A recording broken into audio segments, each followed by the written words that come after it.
गोरक्षनाथ त्यांनी काय केलं, सिद्धी अन्न तयार केलं. हे सिद्ध पुरुष होते.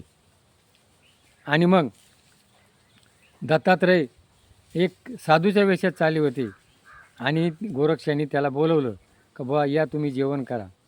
दत्त भगवंताने काय सांगितलं, मी सिद्धी अन्न खात नाही. सिद्ध अन्न म्हणजे फुकट तयार झालेलं. त्यावेळचे लोक सिद्ध अन्न खात नव्हते. आज फुकट कसं मिळेल, आज प्रत्येकाचे लक्ष काय, मला काम नको, मला फुकट कसं मिळेल, इकडं धाव गेलेलं आहे. पूर्वीची संस्कृती अशी होती, रघुराजाच्या टायमाला 12 वर्ष धन कमवायचं आणि ते सगळं वाटून द्यायचं, मडक्याच्या याच्यात जेवायचं आणि परत नवीन कमवायचं.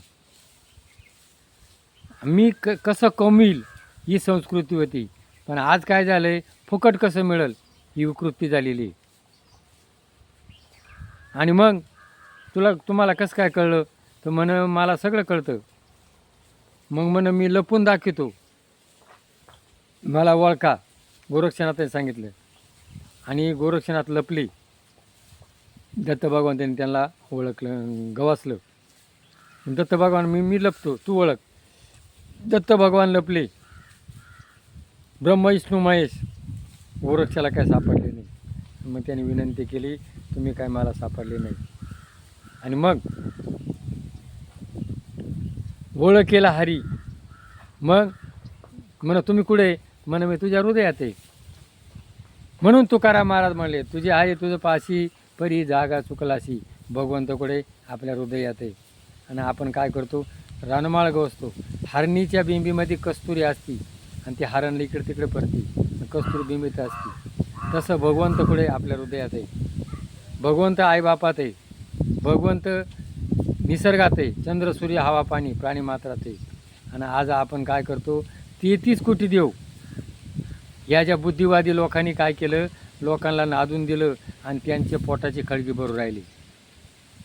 काय देवाच्या नावाखाली आज मोठमोठे बाबा, मोठमोठे देवस्थान कोट्यवधी रुपये करून राहिले. आणि लोक देवापाशी गेल्यावर सुख मिळेल. तर सुख देवापाशी नाही, सुखाचे गतोडे आणून दे ही आपल्या हाती. मग देवापाशी सुख नाही. मग सुख गीतेच्या दुसऱ्या अध्यायात आहे, सुख दुःख समे कृत्वा तथा लाभ लाभो पराजया.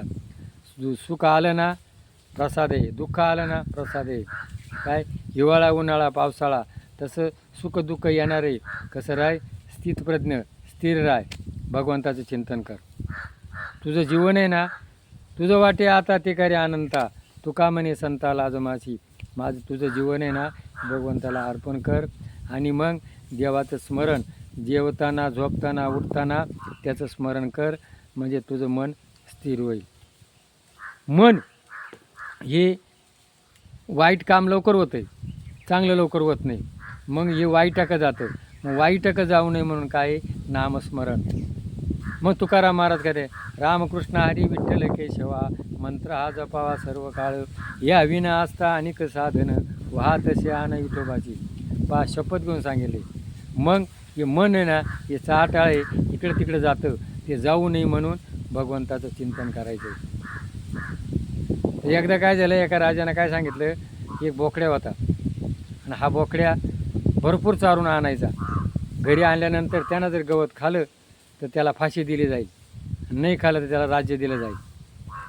बघा शेळी आहे ना, ती किती खाल्लं तरी ती खातच राहते, तिचं मन भरत नाही. आणि मग एकानं काय केलं, त्यांनी चारतो म्हणून त्यानं त्याला बोकड्याला नेलं आणि खडका उभं केलं. असा घास घेतला, पुढं घास केला, तोंड केलं का काडी मारायचा. दिवसभर त्याचं तोंड फकच ओढलं आणि आला म्हणून चारला. अरे मग तुझं खपाटच आहे म्हणा. हा. आणि मग ज्या वेळेला राजापाशी गेल्यानंतर ते घास पुढं केला, त्या बकऱ्यानं बाजूला तोंड केलं. काय केलं बाजूला, का त्याला फटके मिळतात. तसं हे मन आहे.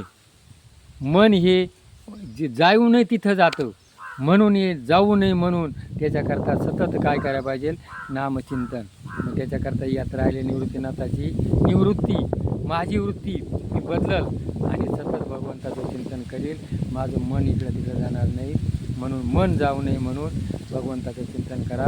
रामकृष्ण हरी विठ्ठल केशवा तिथं तिरुमूर्तीनाथाच्या यात्रेला गेल्यावर वाईट विचार सोडायचे, चांगले विचार घ्यायचे, घरी येऊन मी जगल आणि दुसरा जगुल ही संस्कृती उभी करायची.